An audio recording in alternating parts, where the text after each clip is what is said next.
Негізінде күннің боранынан 3 күндеп жолда қалғандар болды.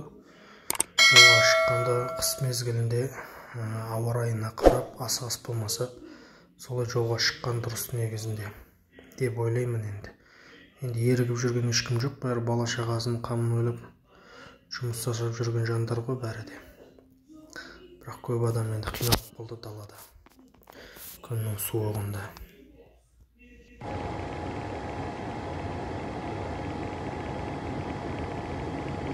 Ассалаумағалейкум тағы да. Міне жігіттер, міне газелистеріміз. Міне ыстық тамақ халыққа тегін таратып жатырмыз. Алла разы болсын. Жолда қалған машинелерге түсіріп жатыр. Міне ұзын ағаштың жігіттері, газелистер. Міне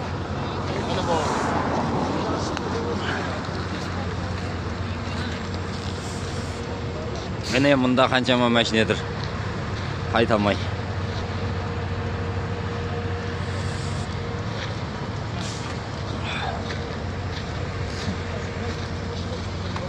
Çay, tamақ.